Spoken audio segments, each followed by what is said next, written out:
மதியகம் மற்றும் தேனி நியூரோ மருத்துவமனை இணைந்து வழங்கும் Theni marathon 2026 powered by Atal multicuisine restaurant Andipatti மற்றும் லைஃப் நீட் அகாடமி தேனி. நாள் மார்ச் 29. இடம் SDAT விளையாட்டு மைதானம் தேனி. அனைவரும் வருக. அனுமதி இலவசம்.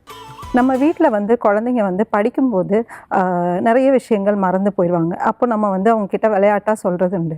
ஒரு சினிமா பாட்டு நீங்கள் கேட்கும்போது உடனே அதை கிராஸ் பண்ணி ராகம் மாறாமல் தாளம் மாறாமல் உங்களால் பாட முடியுது. ஏன் படிக்கிறது மட்டும் மறந்துடுது அப்படின்னு நம்ம விளையாட்டாக கேட்போம். அதே மாதிரி ரொம்ப விளையாட்டில் ஆர்வமாக இருக்கிற குழந்தைங்க கிட்ட கேட்போம், உனக்கு விளையாட்டில் இருக்கிற ஆர்வம் ஏன் உனக்கு படிப்பில் வர்றதில்லை அப்படின்ற மாதிரியான விஷயங்கள் நம்ம கேட்போம். அதே மாதிரி நடனம், இது மாதிரி நிறைய கலைகளில் ரொம்ப நிறைய பேர் ஆர்வமாக இருப்பாங்க. ஸோ இது எல்லாமே ஒரு வகையான நுண்ணறிவு, இன்டெலிஜென்ஸ் அப்படிங்கிறது நமக்கு தெரியறதில்ல.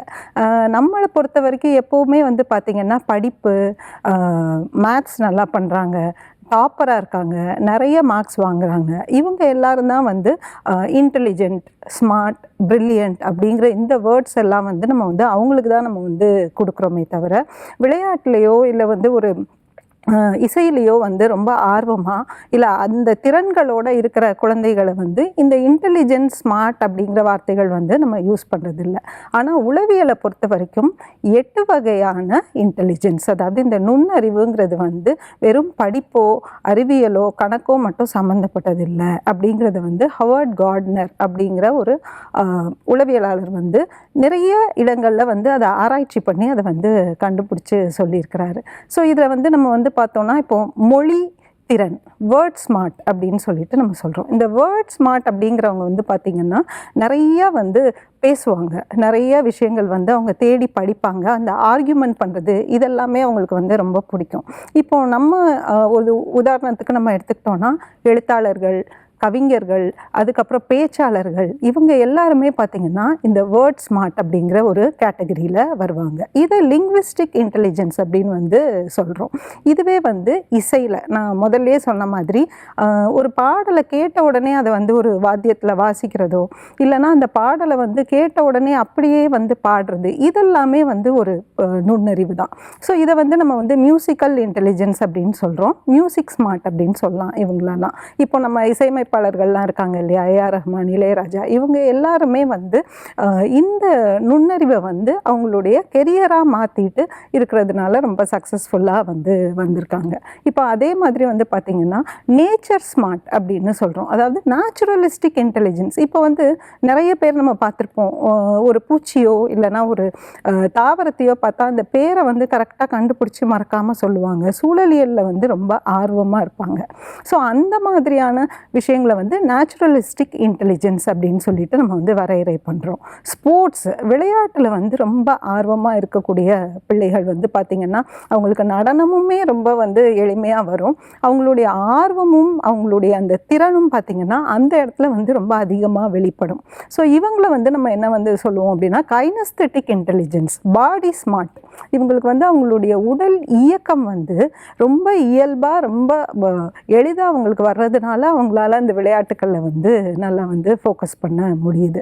ஸோ இதை தவிர பார்த்திங்கன்னா ஸ்பேஷியல் இன்டெலிஜென்ஸ்னு சொல்லுவாங்க. நம்ம வீட்டிலே குழந்தைகள் பார்த்திங்கன்னா ரொம்ப வரைஞ்சிக்கிட்டே இருப்பாங்க, ரொம்ப அற்புதமாக வரைவாங்க. அந்த கலர் சென்ஸ்லாம் அவங்களுக்கு எப்படி வரும்னு தெரியாது. ஒரு சில குழந்தைகளுடைய ப்ராஜெக்ட் பார்த்தோன்னா ப்ராஜெக்ட் ஒர்க் ரொம்ப பிரமிப்பாக இருக்கும். ஸோ அவங்களுக்கு எந்த இடத்துல எதை பொருத்தணும் அப்படிங்கிற அந்த டிசைனிங் நாலேஜ் அது ரொம்ப அதிகமாக இருக்கும். ஸோ அவங்கள நம்ம ஸ்பேஷியல் இன்டெலிஜென்ஸ் கேட்டகரிக்குள்ளே சொல்லுவோம். ஸோ அவங்க ஆர்ட் ஸ்மார்ட் அப்படின்னு சொல்லுவாங்க.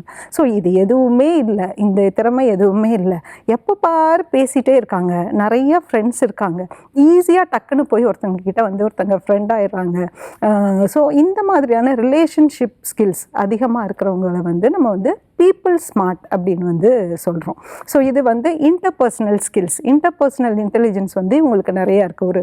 ஒரு உரையாடலை எப்படி தொடங்குறது, அதை எப்படி நம்ம எடுத்துகிட்டு போகிறது, அந்த ஒரு ரிலேஷன்ஷிப்பை மெயின்டைன் பண்ணுற விஷயங்கள் எல்லாமே இவங்களுக்கு ரொம்ப எளிதாக வரும்.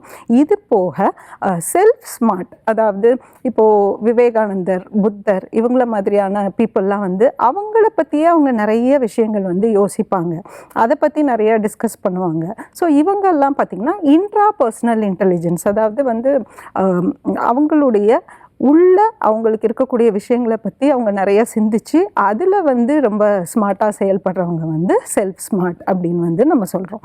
அப்போ பொதுவாக நம்மக்கிட்ட இருக்கக்கூடிய கருத்து வந்து என்னென்னா, இன்டெலிஜென்ஸ் ஸ்மார்ட்னஸ் அப்படிங்கிறது வந்து ஒரு படிப்புலேயோ இல்லைன்னா ஒரு மற்ற கலைகள்லையோ இருக்கிறத வந்து நம்ம அளந்து பார்க்குற அந்த அளவுகோல் வந்து பார்த்திங்கன்னா நமக்கு வந்து வேரி ஆகுது. அப்போ படிக்கிற குழந்தைகள் அவங்களும் இதுக்குள்ளே வருவாங்களான்னு கேட்டால் கண்டிப்பாக அதுக்கு வந்து லாஜிக்கல் இன்டெலிஜென்ஸ் அப்படின்னு சொல்கிறோம். இப்போது வந்து அறிவியலில் ஒரு ஈக்குவேஷன் நல்லா பண்ணுறாங்க, இல்லை மேக்ஸில் வந்து ப்ராப்ளம்ஸ் ஈஸியாக சால்வ் பண்ணுறாங்க அப்படின்னா அவங்க வந்து லாஜிக்கல் விஷயங்களில் வந்து ரொம்ப ஸ்ட்ராங்காக இருக்காங்க அப்படிங்கிறது. ஸோ இது மாதிரி நம்மளுடைய குழந்தைகளுடைய இந்த நுண்ணறிவுகளை நம்ம கூர்ந்து கவனிக்கும் போது நமக்களால் என்ன புரிஞ்சுக்க முடியும் அப்படின்னு சொன்னால், எந்த விஷயங்கள்ல அவங்களுக்கு வந்து இந்த திறன் வந்து இயல்பாகவே வந்து வருதோ அந்த விஷயங்களை நம்ம வந்து இன்னும் கொஞ்சம் நம்ம பூஸ்டப் பண்ணும்போது அவங்களால இன்னும் சிறப்பாக வந்து செயல்பட்டு அந்த துறையில் ரொம்ப சிறப்பாக இயங்க முடியும். நன்றி.